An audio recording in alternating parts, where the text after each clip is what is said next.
The finger came up at 30,000 feet, 3 inches from a black man's chin. 600 passengers saw it, 11 phones recording. And the woman who raised it had no idea she had just ended her own 17-year career in 17 seconds. Her name was Sloane Ashcroft, Senior Vice President of Brand Strategy.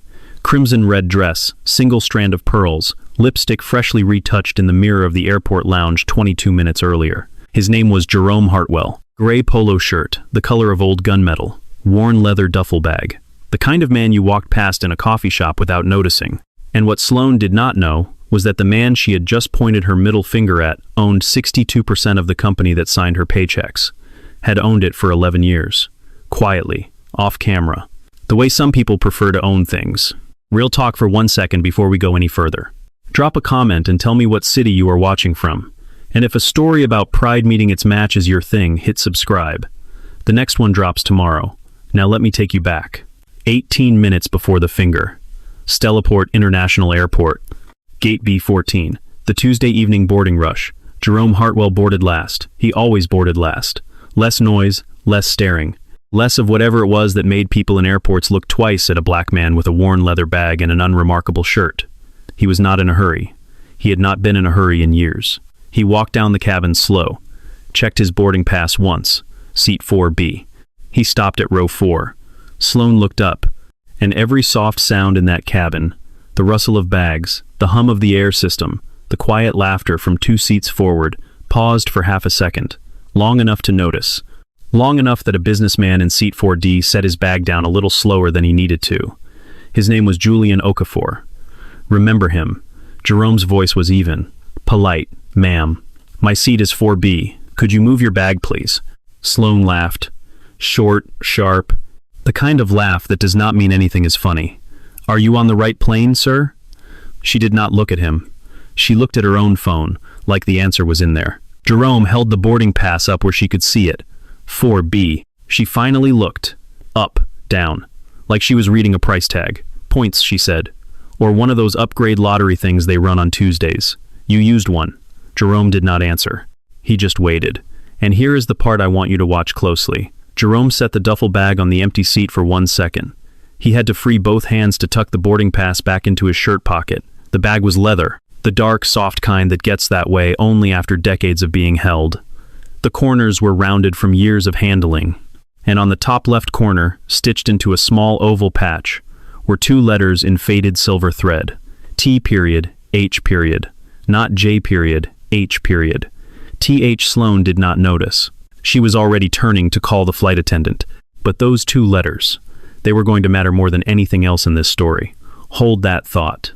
Imani Carlisle had been flying for 15 years, 3 Service Excellence Awards. The kind of flight attendant who could de-escalate a drunk groomsman at 2 in the morning with the same voice she used to ask about coffee. She had a small habit. She tapped the face of her watch twice with her thumb before any decision that mattered. She did not even know she was doing it. She tapped it twice now. There is a problem in row 4, Sloane said. She did not lower her voice. Imani arrived, looked at Jerome, looked at Sloane, asked for the boarding pass. Jerome handed it over. Quiet, steady. Imani checked it, smiled the small professional smile that meant nothing was wrong. Mr. Hartwell, you are correct. Seat 4B. She turned to Sloane. Would you mind moving your bag, ma'am? Sloane minded. What came out of Sloane Ashcroft's mouth over the next 2 minutes was the part the internet would eventually play on a loop. The part 11 million people would watch in the first 36 hours. She said his polo looked like it came from a thrift bin. She said the bag looked like he had picked it up off a roadside. She suggested with great care not to use any one specific word, that maybe he had wandered onto the wrong aircraft. She wondered out loud whether his ticket had been comped by some kind of program. She said the word program 3 times. She said the word diversity once. And she said both of them in a tone that made clear they were not compliments. Jerome did not move. He did not raise his voice.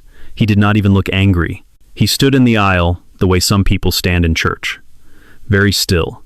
Very upright. Listening. The businessman in 4D had his phone pointed at the whole scene now. Red light steady. A woman in 2B covered her mouth. Someone whispered, "Oh my God." Nobody else said anything. And then Sloane Ashcroft stood up. She smoothed the front of her red dress. She raised her right hand. Slow. Deliberate. The middle finger came up 3 inches from Jerome's chin. "Maybe this," she said, "will help you understand where you are." The cabin went silent, in a way that is hard to describe. The kind of silence that happens when 600 adults all at once realize they are watching something they will tell other people about for years. Jerome did not flinch. He just looked at her. The way a man looks at a thunderstorm he cannot stop and does not need to. "Okay, hold up. Let me say something before we keep going. Most of you are watching this thinking Jerome is going to lose it. He is going to yell. He is going to defend himself. He does none of that, not because he is afraid, because he has been waiting for this moment in some form for 5 weeks. He had read her file. He had read every complaint ever filed about her and quietly buried. And he had been waiting for her to do something on the record. Something the universe could not pretend it did not see. Sloane just did it, in front of 600 people, on 3 different phone cameras. She had no idea what that was about to cost her. Imani turned to Jerome. The professional smile was gone, replaced by something quieter, something steadier. "Mr. Hartwell, we have an open seat further up. I would like to take you to it." Jerome nodded once. He picked up the duffel bag. The TH monogram caught the cabin light for half a second. As he passed seat 4D, he glanced at Julian Okafor. Julian glanced back. Neither spoke. They had never met. They did not need to. Sloane sank back into seat 4A, smoothed her dress, took a glass of champagne with a tight, sharp smile. She had won. That is what she told herself, sipping the champagne. The plane leveled off. Cabin lights dimmed to soft amber. Sloane closed her eyes. 2 rows behind her, Trevor Holloway from Vertura's finance department was telling his seatmate something quietly. She heard the name, Hartwell. He called the board meeting himself. Less than 48 hours notice. Sloane opened her eyes, kept her face still, just listened. The man owned 62%. He could call a meeting from the moon, and nobody has actually seen him in 5 years. You hear what he does. He flies coach, drives himself. No way. You could be on his elevator and not know it. The champagne glass in Sloane's hand started to shake, just enough that the surface of the liquid moved. She turned her head, slowly, past the partition, past the curtain, past the row of premium seats up front, and there he was, window seat, looking out at the clouds. The TH duffel bag on the floor at his feet, his face perfectly calm, like a man watching the weather change. The next 2 seconds of Sloane Ashcroft's life, if you froze them, if you cut them out and stuck them on a magazine cover, you would have the whole story in one image. The crimson dress, the strand of pearls, the lipstick, all the careful curation of a woman who had spent 17 years climbing. And on top of all of that, the face draining of color in real time, her mouth slightly open, her eyes wider than they had been in any boardroom photo, any wedding photo, any picture in any magazine. The champagne glass slipped out of her fingers. It did not shatter. It just rolled down her lap and tipped onto the carpet. A thin trail of yellow ran across her dress. She did not look down, did not move, just stared at the back of Jerome Hartwell's head. Sighs. That moment. That right there. That is the moment she finally understood. 3 minutes. That is how long Sloane sat there before she stood up. She walked the 8 rows to the front of the cabin. Her heels were quiet on the carpet. She did not look at anybody. Nobody looked at her either, except for Julian Okafor, who watched her with absolutely no expression at all. When she reached row 1, she stopped beside Jerome. Cleared her throat. He did not turn. She tried again, smaller, almost a whisper. "Mr. Hartwell." He turned, slow, calm, like a man who had been expecting this for several hours. "Yes, Miss Ashcroft." Her knees buckled, just a little. She caught herself on the seat back beside him. "Mr. Hartwell, I was wrong. Everything I said, everything I did. I cannot defend any of it. I am here in front of you. I am asking you, with whatever voice I still have." Jerome studied her, the way an old doctor studies an X-ray. He said, very quiet, "I knew who you were when you sat down." Sloane stopped breathing. "I have known who you were for 5 weeks. Since the morning I pulled your records." She tried the only thing she had left. "Mr. Hartwell, whatever was in those files, those were settled. Those were closed." Jerome smiled, but it was not a kind smile. It was the smile of a man who had seen this argument many times. Closed is not the same as resolved, Miss Ashcroft. A door can be closed, and a room can still be on fire. Sloane's voice went small. "What are you going to do? That is not the question. What is the question? The question is what they are going to do. They. The people who knew about you. The people who kept your file out of my hands for 6 years. The people who turned settlement money into the price of silence. Sloane felt the floor of the aircraft move under her, not the plane, her own body. The slow, internal collapse of a person who suddenly understands the size of the problem. You are not going to survive the next week, Miss Ashcroft, and you are not the one I am most interested in. He turned back to the window. The clouds were breaking up. Lights below them, a city coming into view. Marlow International. 4 hours, 15 minutes later, 11:17 at night. The aircraft touched down soft. Seatbelt sign chimed off. The cabin emptied in the polite, distracted way it always does. But not for Sloane. Sloane sat in seat 4A for an extra 90 seconds. Stared at her phone. 31 missed calls. 246 new emails. 11,000 new mentions of her name across 3 social platforms. She had not posted anything. The internet did not need her help. The first headline she opened was from a business outlet she would not have remembered the name of an hour earlier. Senior Vertura exec caught on camera. In cross-country cabin incident. She closed it. Opened the next one. Same thing. Different photo. Same dress. Same finger. She did not cry. She just got very, very still. Sometimes, when the world ends, there is no sound at all. Outside the jet bridge, a small cluster of people had already gathered with cameras. Local news. A woman with a phone gimbal already streaming live. Sloane saw them through the corridor windows, turned the other way. Found a service door. Came out into a side parking area where a black sedan was idling. She got in. The driver said nothing. She called Conrad Halsey. Conrad picked up on the first ring. Sloane, you have seen it. I have seen what I needed to see. Conrad. The man on the plane. The one in the polo. It was. Hartwell. I know. Silence in the car. Sloane stared at her own reflection in the dark glass. How bad is it, Conrad?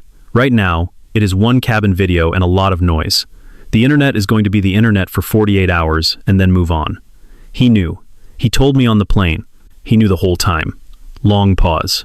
Then we move faster than I planned. Side garage entrance tomorrow. Do not stop for cameras. He hung up. Conrad Halsey did not go home that night.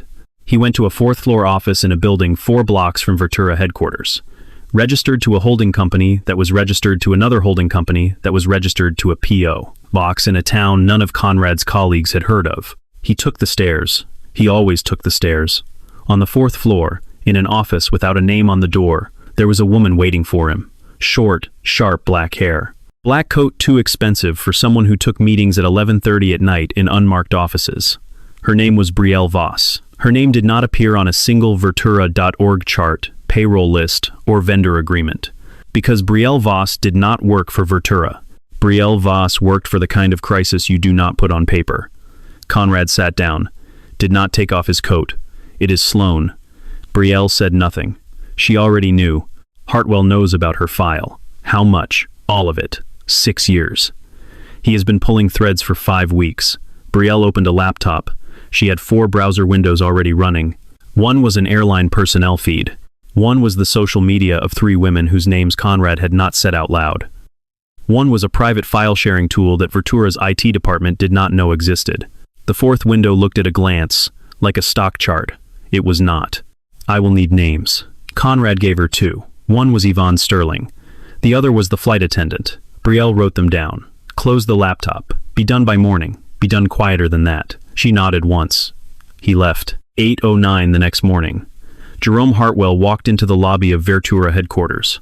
Same leather duffel bag. Different polo. Same calm. The lobby was 48 floors of glass and cold brass. A water feature ran across one wall. 3 security guards in matching navy blazers stood behind a marble desk. None of them looked up. But one man did. He was at the far end of the lobby, mopping a small ring of moisture around the elevator bank. He wore a gray work shirt and a Vertura ID badge on a navy lanyard. Older, late 60s, black, with a beard going completely white at the corners of his jaw. His name patch said Walter. His full name, which we will come to later, was Walter Beasley. He saw Jerome. Jerome saw him. The distance between them held something. Neither one of them said. The way a son recognizes his father in a stranger. Walter straightened up, wrung the mop out, nodded. Mr. Hartwell. Sir. Walter glanced at the elevator. Doors closed. These old elevators have carried a lot of secrets up and down this building. He said it quietly, almost without inflection, like a man making small talk about the weather. Jerome stopped for 1 second, looked at him. Yes, sir, I imagine they have. Walter went back to his mopping. Jerome got in the elevator. The doors closed. What just happened? Most people in that lobby would tell you, if you asked, that nothing did. A janitor said something polite to an executive passing through. Hold on to it, because that one sentence, from a man with a mop, was about to become one of the most important sentences anyone said in this story. The 38th floor was the executive suite. 11 board members, 2 corporate counsel, and Sloane Ashcroft, sitting at the long end of the table in a black blazer she had put on at 5:15 that morning. Conrad opened the meeting with a long, gentle speech about misunderstandings, fatigue, the human cost of viral media, and the importance of not allowing one regrettable moment to, quote, rewrite a 17-year career, end quote. Sloane cried softly, quietly. Just enough. Conrad's counsel, Margot Pennington, suggested a joint statement, an internal review, and a renewed commitment to inclusion training. She did not look at Jerome when she said it. When everyone had finished talking, Jerome opened a folder. He did not raise his voice. He read out loud. 42 terminations under your direct supervision, 4-year window. 31 of the 42 were employees of color. The room got quiet. 6 years of complaints. 23 settlements. Of the 23, 12 were paid out under the same internal classification code. All 12 filed by people who left this company under non-disclosure. Beatrice Whitlock, the senior board member who had been on the board since the building was 40 floors shorter, set her pen down. Mr. Halsey, is this accurate? Conrad smiled. Numbers without context can be made to say anything. That is not what I asked you. He did not answer. Rafael Mendoza, board seat 7, leaned forward. I move for an independent ethics audit. External counsel, effective immediately. Hearing within 72 hours. Second, said Beatrice. Conrad's smile thinned. The vote was 9-2. Jerome closed the folder. That night, 8:58 p.m., the Calderon Hotel, room 604. Camille Devereaux sat across from a woman she had been waiting 16 years to meet. Although she did not know that part yet. Camille was 47. 2 decades of corporate law on the side of people who could not pay. Reading glasses on a thin gold chain. A black legal pad she had brought to every meeting of her career. The woman across from her was Yvonne Sterling. Yvonne was 41.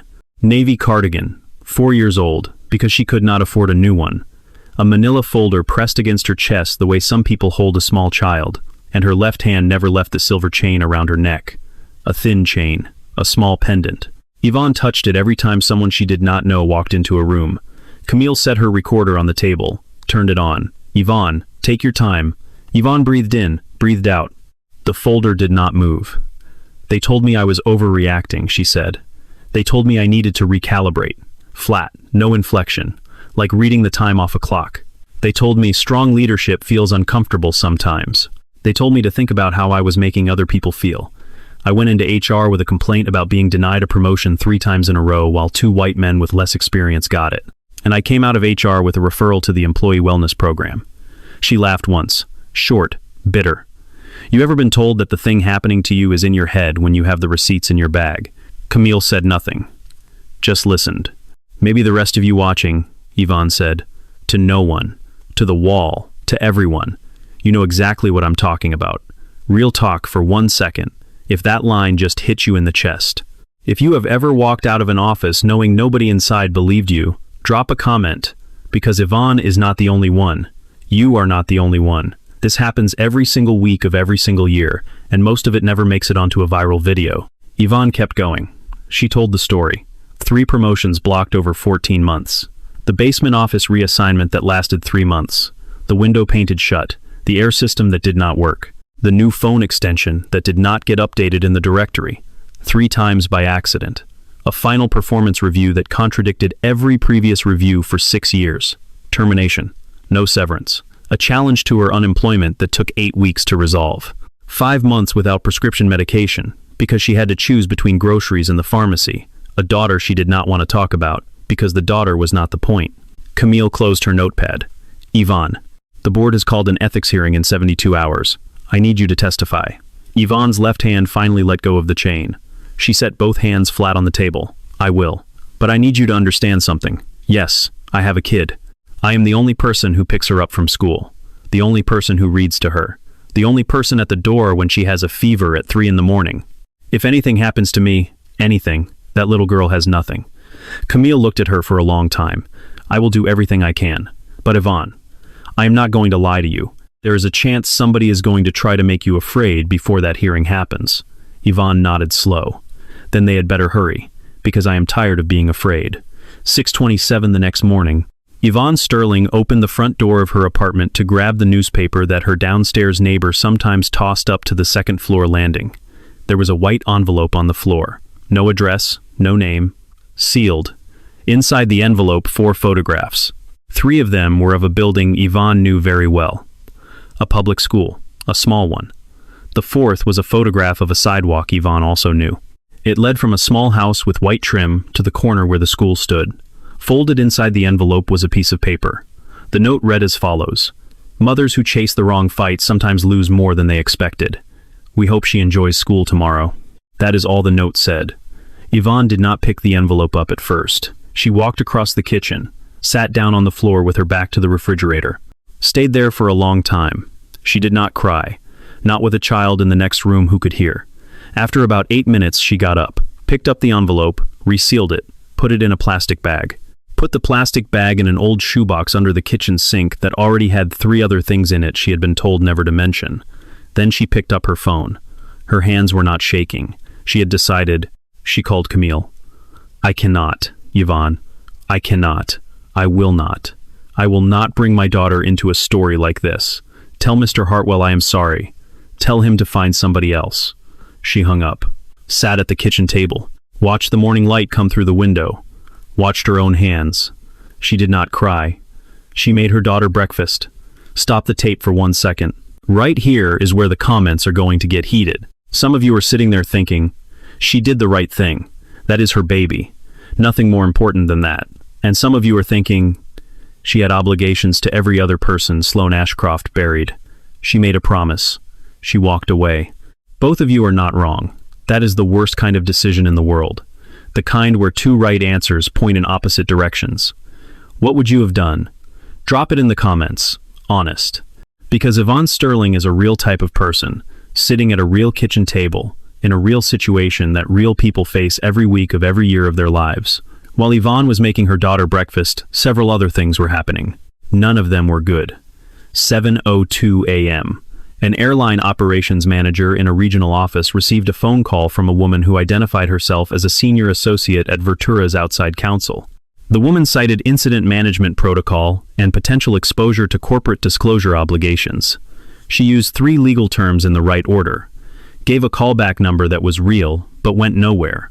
By 7:45, Imani Carlisle was suspended pending review. 15 years of perfect evaluations. All of it now sitting in a personnel file that was going to be searched for anything that could be called a policy violation in any creative reading of any policy. Imani found out by email. She was in her kitchen, drinking coffee. She set the coffee down very carefully. She did not drop it. She did not throw it. She did not call anybody. She just looked out the window. For a long time.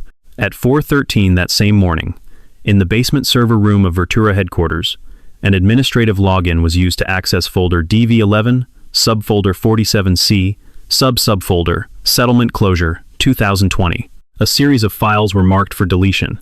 The system logged the deletion. The system also logged the user. The user was listed as C. Halsey. But Conrad Halsey was, at 4:13 a.m., asleep in his bed 17 blocks away. Whoever had used Conrad's credentials had been thorough. They had not just deleted the files, they had overwritten them. 3 times. Standard white protocol. Camille got the notification at 7:55 when she opened her laptop to send a draft of Yvonne's affidavit to a court clerk. The files were gone. Not corrupted. Not missing. Gone. Her hands went cold. She called Jerome.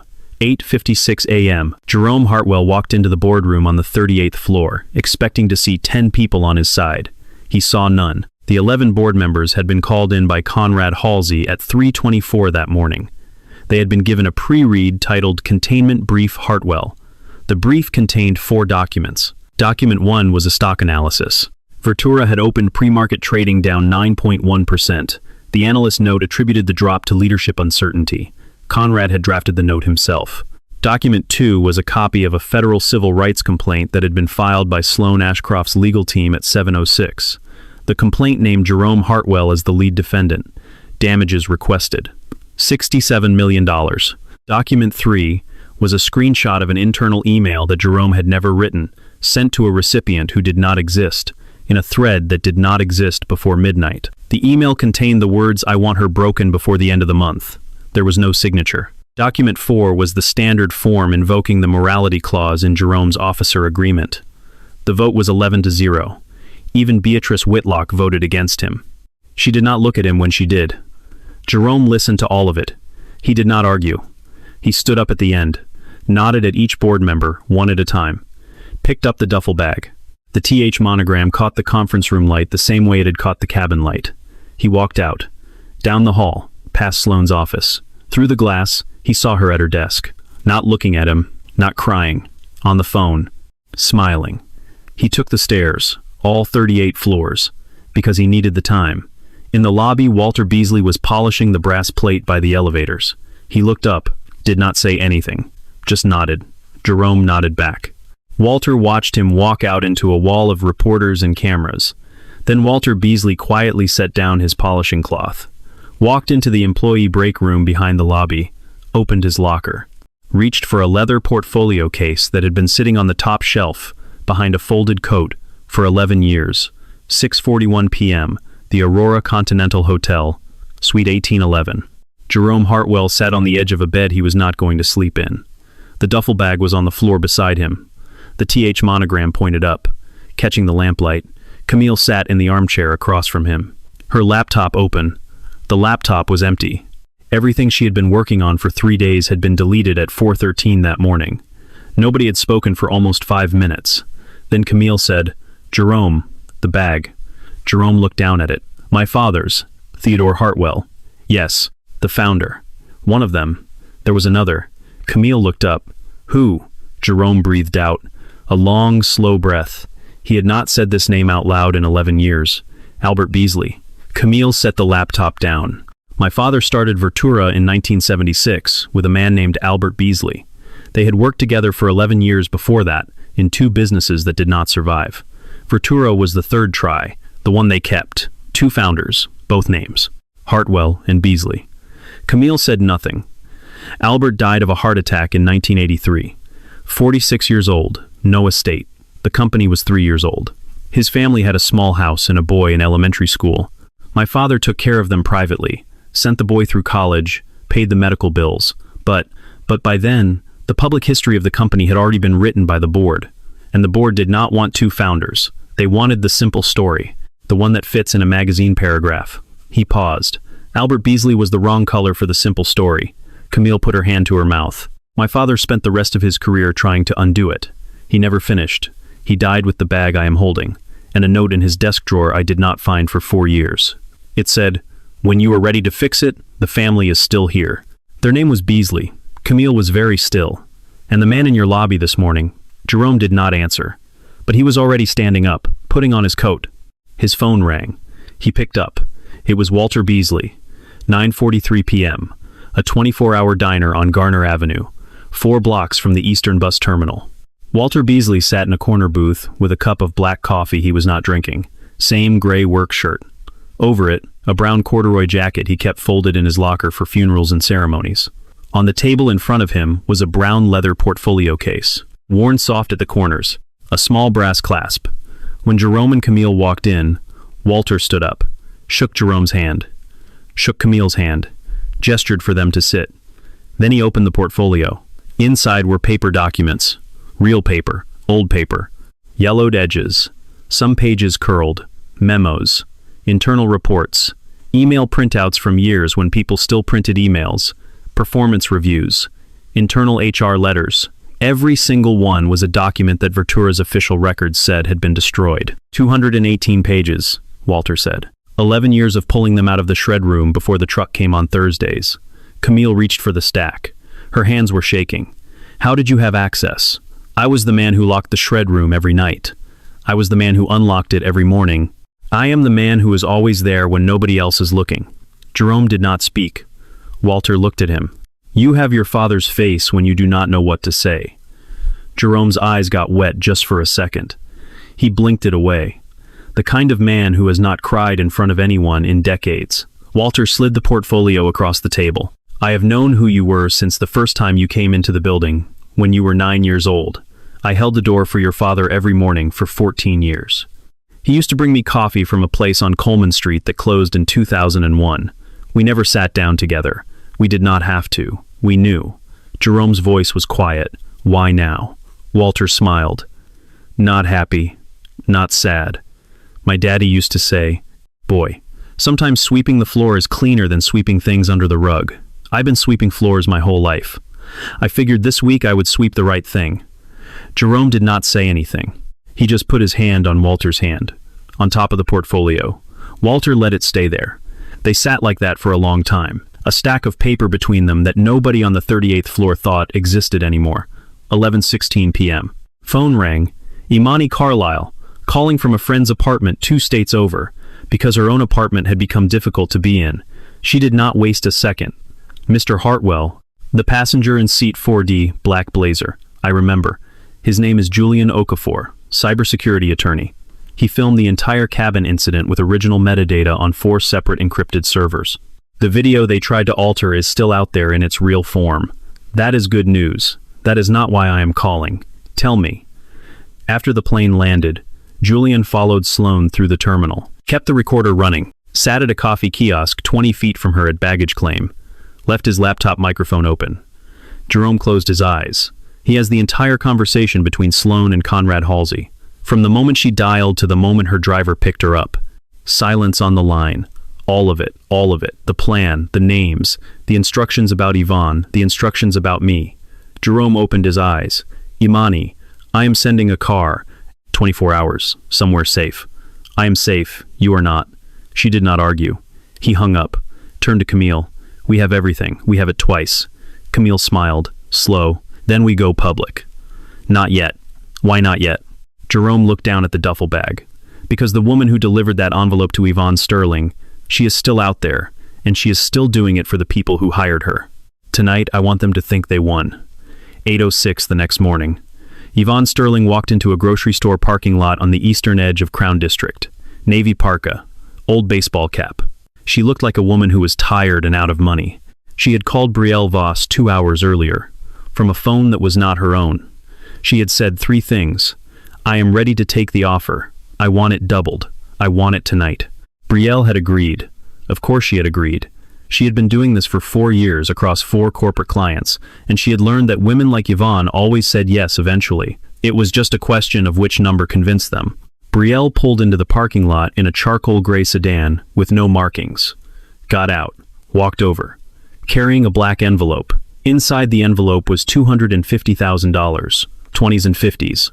Real money. Sourced from an account that did not have Conrad Halsey's name on it, but had 3 things on it that connected to him if you knew where to look. Brielle handed Yvonne the envelope. Yvonne did not open it. "Where am I going?" "A small town 2 states south. Quiet. Good schools. How long?" 2 years minimum. Then we revisit." "Why me?" Brielle smiled. The first time she had smiled since this whole thing began. Not a kind smile. "Because you talked once. I cannot let you talk twice. My client does not lose twice. Your client, Mr. Halsey. Among others. Brielle's smile got thinner. "Sweetheart, I have been doing this for 4 years. Mr. Halsey is one of 3 clients. You are not the only Yvonne Sterling. You will not be the last. This is how it works. You are just slower to learn than some." Yvonne nodded slowly. She lifted her left hand to her neck, to the silver chain, to the small pendant. Brielle did not know the silver pendant was a microphone. She did not know that Julian Okafor was in a parked white van 42 feet away. She did not know that a state regulator named Felipe Ortiz was in the passenger seat of that van, with his own copy of the recording on his own equipment. For evidentiary chain of custody, she did not know any of that, so she just kept talking, for 11 more minutes.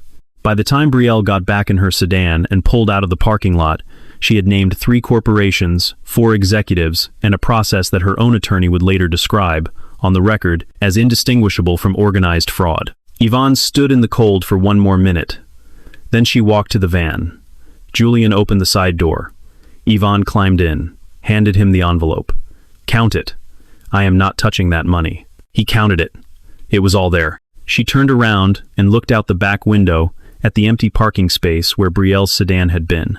She said very quietly, "That woman thought I was just a tired mother." Camille's voice came through Julian's phone speaker.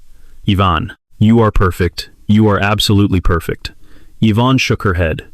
"I am not perfect. I am angry. There is a difference." The Wexford Grand Crystal Hall, 6:26 p.m. 600 guests in evening wear. The annual Vertura Shareholder Gala. Conrad Halsey adjusted his tie at a marble pedestal in the holding room behind the stage. He had practiced his remarks 4 times that day. Once more in the car, the remarks were 48 seconds long. Carefully neutral, responsible stewardship appeared twice. The name Jerome Hartwell did not appear at all. Conrad walked to the stage at 6:29, stepped up to the podium, smiled the smile he had been smiling for 31 years. He opened his mouth. 6:29 and 40 seconds. The doors at the back of the hall opened. Conrad stopped. Jerome Hartwell walked in. Not a polo this time. A dark charcoal suit. The duffel bag in his left hand. The TH monogram catching the light from the chandelier. Behind him, Camille Devereaux in a black coat. Imani Carlyle in plain navy. Yvonne Sterling in a brown wool jacket. Julian Okafor with a laptop bag over his shoulder. And at the back of the group, Walter Beasley. Walter was wearing a brown suit, slightly too large at the shoulders. The kind of suit a working man owns for 2 reasons. Weddings, funerals. He looked, in that suit, like the most dignified man in the hall. Maybe because he was. The portfolio case was in his hand. 600 people turned around at once. Conrad's voice caught. Sloane Ashcroft, in the front row in a red dress that was a different red but the same idea as the one from the cabin, dropped a champagne flute. The flute did not break. It just rolled under her chair. Jerome walked to the center of the room, stopped halfway. "Did not climb the stage, Mr. Halsey. May I say a few words to the shareholders?" It was not a question. Beatrice Whitlock in the second row stood up. "He is entitled to address the assembly under Section 4B. She sat back down. Conrad said nothing. Jerome walked to the side of the room where the projection screens met the long marble wall. Julian opened the laptop. The screen behind the stage flickered on. The video played. The original. 6 hours and 17 minutes of time-stamped, metadata-authenticated, unedited recording. Julian played the relevant 19 minutes. Sloane's voice filled the hall. Her own words about polo shirts. Her own words about programs. Her own words about diversity. Her own raised middle finger in slow forward motion on a screen the size of a movie theater. 600 people watched in absolute silence. When it ended, nobody moved. Sloane stared at her own hands. Jerome turned to Walter. "Mr. Beasley, would you come up here, please?" Walter walked up slowly. 600 eyes on him. The brown suit, the portfolio case. The same dignity he had carried into every shred room in that building for 31 years. He set the case on the marble pedestal beside Jerome, opened it. Camera operators near the side of the hall zoomed in. "This," Walter said, "is 218 pages, 11 years. Every page in here, according to Vertura Holdings official records, has been destroyed." He picked up the top page. "This is a settlement memo from 2019. Mr. Halsey's signature is on it." The case was sealed. The amount was $71,000. The recipient was a woman named Camila Reyes. The internal memo describes her as, quote, "not fitting the visual identity of the firm's senior client work," end quote. He set it down, picked up the next. This one is from 2020. Different settlement, $84,000. Recipient was a man named Andre Whitfield. Mr. Halsey's signature is on this one too. The internal memo describes Mr. Whitfield as, quote, "not connecting authentically with our enterprise accounts," end quote. He set it down. There are 216 more like these in this case. 23 settlements over 6 years, 12 under the same internal code. The room was very still. Walter looked up, looked at Conrad directly for the first time in his life. "You destroyed the digital files at 4:13 yesterday morning. The paper was already gone. You destroyed everything that you knew about." Walter paused. "You did not know about me." Julian played the audio from baggage claim. 18 minutes, loud, clear. In it, Conrad gave instructions about Yvonne Sterling, about Imani Carlisle, about the digital wipe, about the planted email in Jerome's inbox, about the federal complaint that was filed at 7:06, about a sum of money that was to be moved from one specific account to another by a specific date. Sloan Ashcroft agreed to all of it, twice. When the audio finished, 2 board members in the second row stood up and walked to the side of the room without saying anything. Jerome turned back to Julian. "Please play the parking lot footage." Julian did. Brielle Voss appeared on the screen. The grocery store, the black envelope, Yvonne in the navy parka, the silver pendant catching the parking lot light. 11 minutes of Brielle Voss explaining exactly how this had been done before. For whom? With what money? Against how many other women whose names she could remember by number rather than by name? When she said the words, "Mr. Halsey is one of 3 clients," the broadcast feed cut to Conrad's face. He went gray. Camille stepped forward, held a stapled report. "This is a forensic accounting report, prepared independently. It tracks 23 settlement disbursements over 6 years. According to the bank records of Vertura Holdings, 23 settlement payments were made in full. According to the bank records of the actual recipients, 18 of those payments were short." She paused. "The shortfall in total is $4.1 million. The shortfall has been traced. It is in 3 accounts. One of them is at a regional bank in Mr. Halsey's wife's maiden name." She set the report down. Mr. Halsey did not just protect Sloan Ashcroft. He used the cover-up to steal from the people she hurt. 6:51 p.m. Sloan Ashcroft stood up in the front row. She was shaking. Not crying, shaking. She walked between the rows of chairs. The 17 steps to the center of the room, into the open space between the audience and Jerome. The cameras turned. She tried to speak. Her voice did not come out. She tried again.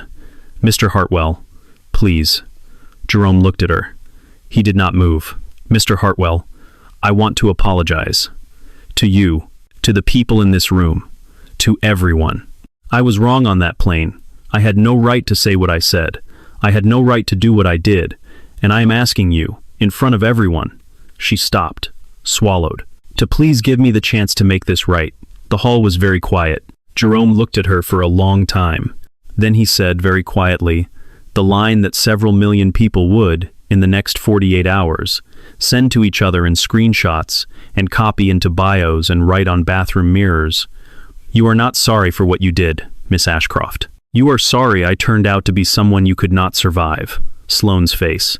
The cameras caught it. The whole world caught it. Real talk. If you have ever apologized to somebody in your life and felt them know, deep in their bones, that you were not really sorry for the thing you did, you were just sorry for the consequence, send this video to them. They will understand. You will not even need to say anything else. The line says it. The doors at the back of the hall opened a second time. 6 federal agents in dark suits walked in. 3 went to Conrad Halsey on the stage. 2 went to the rear left bar where Brielle Voss had been standing. 1 went to Sloan Ashcroft. Conrad Halsey was placed under arrest at 6:56 for conspiracy to commit fraud, witness tampering, obstruction of justice, and wire fraud connected to the misappropriation of $4.1 million in settlement funds. Brielle Voss was placed under arrest 2 minutes later. Her charges connected to 4 separate corporations across 2 states. Sloan Ashcroft was not arrested in that moment. The federal complaints against her would come 3 days later. The civil cases the following Monday. The criminal charges related to witness intimidation the Friday after. For now, she was just escorted, very quietly, out a side door, while 600 people who had not yet picked up their drop champagne flutes watched her go. 3 weeks later, the 38th floor looked different. The dark mahogany doors were gone, replaced by glass. Every office on the executive floor visible from the hallway. You could see, from the elevators, exactly who was at their desk. Jerome Hartwell walked into the main conference room at 10:03 a.m. The room was full. He did not stand at the podium, pulled out a chair at the long table, sat down with everyone else. He spoke for 9 minutes. He announced the termination of Sloan Ashcroft's employment, the permanent removal of Conrad Halsey from all positions and voting rights. He announced the dissolution of the existing settlement framework. Going forward, no settlement at Vertura would contain a non-disclosure provision. Every complaint of discrimination, harassment, or retaliation would be reviewed by an independent third-party firm. Any employee who reported misconduct would have automatic legal counsel funded by the company. and could not be retaliated against in any form.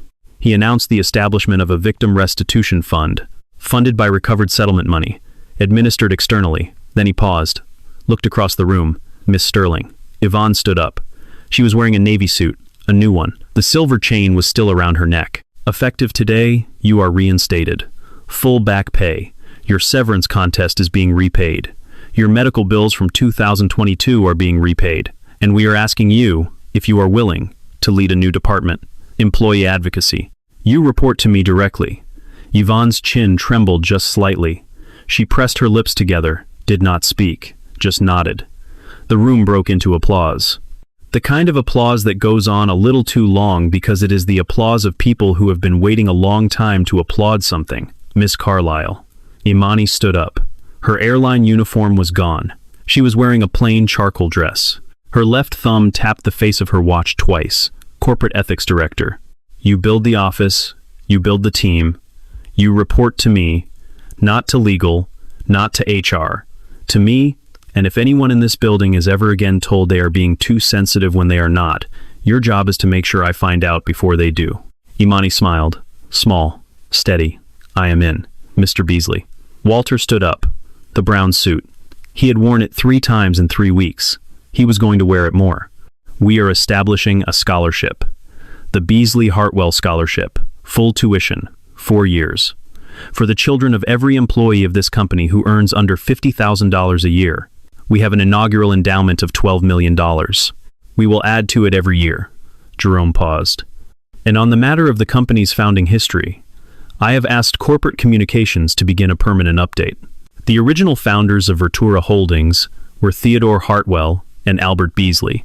Effective today, our company is no longer telling that story without your father's name in it, sir.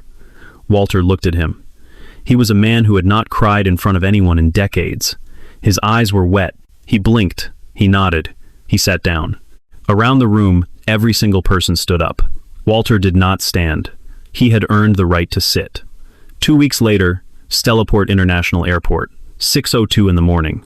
Jerome Hartwell walked into the terminal in a different polo, with the same leather duffel bag in his left hand, the TH monogram catching the early morning light through the floor-to-ceiling windows. He boarded last, like always, window seat, coach. He had not flown first class since the day of the cabin incident. He never said why. The man in the aisle seat looked up, middle-aged, glasses, a copy of the business review folded on his lap. He recognized Jerome immediately. His face went through 3 expressions in 2 seconds. He stood up, looked at his seat, looked at Jerome. Sir, take my seat, please. I cannot. After what? Jerome smiled. Small, polite, genuine. Thank you. Sit down. Please. The man hesitated. Sir, sit down. We are going to fly there as people. You sit there, I sit here. We share an armrest. We have a normal morning. The man sat down slowly, kept opening his mouth like he wanted to say something, kept closing it. Jerome put the duffel bag at his feet. The plane began to taxi. The man finally said something. I have a daughter. She is 14. She has watched that video maybe 40 times. She does not understand all of it. But she said something to me last night that I thought you might want to hear. What did she say? The man's voice was a little rough. She said, Dad. The man in the polo did not raise his voice. He raised something else. Jerome looked out the window. He did not say anything. He just nodded. The plane lifted off. So there it is, the whole story. A senior executive who built her career on the silence of the people she stepped on. A flight attendant who refused to lie. A former employee who almost did not get there. A security guard with a leather portfolio. And a man in a polo shirt with 2 letters stitched into the corner of an old duffel bag. 2 letters. T period, H period. Theodore Hartwell, Albert Beasley, 2 founders. 1 name on the building for 48 years. 2 names on the building starting now. The story, in the end, was never really about who got the window seat in row 4. It was about who got remembered. And who decided finally to stop pretending the second name was not there. Real talk for the last time tonight. If this story moved you, if any one of those moments hit different, if you saw your own kitchen floor in Yvonne's, if you saw your own father's face in Walter's, if you saw your own quiet refusal to argue in Jerome's, drop a comment, tell me your story. Because somebody out there is going to read your comment at 3 in the morning when they have nobody else to talk to. And your story is going to remind them they are not the only one. If you want one more story like this, the next one drops tomorrow. Hit subscribe. I will see you in the next one.